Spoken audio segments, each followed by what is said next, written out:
તો પહેલો દિવસ આવે છે મહાત્મ્યનો. તો મહાત્મ્ય શું છે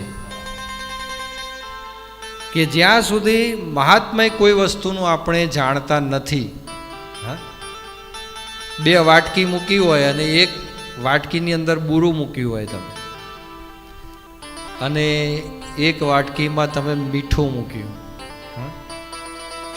થોડા તમે દૂર છો અને તમે એમ કહ્યું હોય કે આ બેમાંથી મીઠું કયું છે અને બુરું કયું છે, તો તમે ઝડપી ઓળખી શકશો નહીં. ઓળખી શકશો પણ પછી એને તમે ચાખો એટલે ખબર પડી જાય ને. ચાખો એટલે ખબર પડે કે આ ખારું છે એટલે મીઠું છે, અને પેલું ચાખો એટલે ખબર પડે કે આ તો બુરું છે, ગળ્યું છે એટલે બુરું છે. એટલે પ્રત્યક્ષ અનુભવ જ્યાં સુધી તમે ના કરો અને દૂર દૂર રહો ત્યાં સુધી તમને કંઈ ખબર પડતી નથી.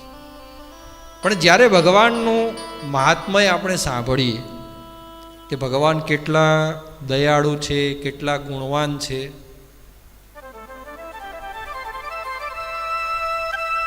તો જે છે ને આપણે એમને ઓળખી શકીએ. એટલે જ્યારે ભગવાનને આપણે ગુણાનુવાદ કરીએ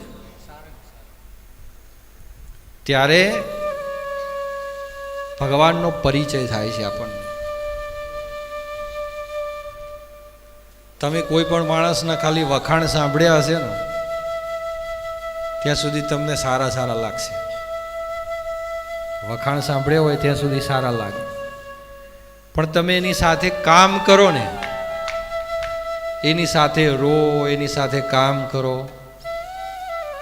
પછી તમને ખબર પડે કે આ તો કથની અને કરની બે જુદું છે. ગુણો અલગ છે, કામ અલગ છે,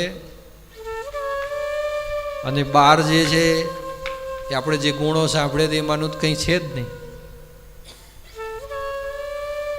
ઘણા વ્યક્તિઓની સાથે રહો તો પણ તમને ઘણું એવું જાણવા મળે કે ભાઈ જે કર્મ હોય એ જ પ્રમાણેના ગુણ હોય અને એ જ પ્રમાણેની એની કથની હોય, તો તમને રિસ્પેક્ટ હોય એનાથી વધી પણ જાય.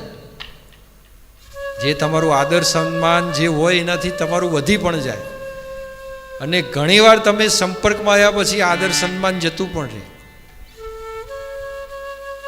કારણ કે ગુણો અલગ પડી જતા હોય. એટલે આ બહુ મહત્વની વસ્તુ.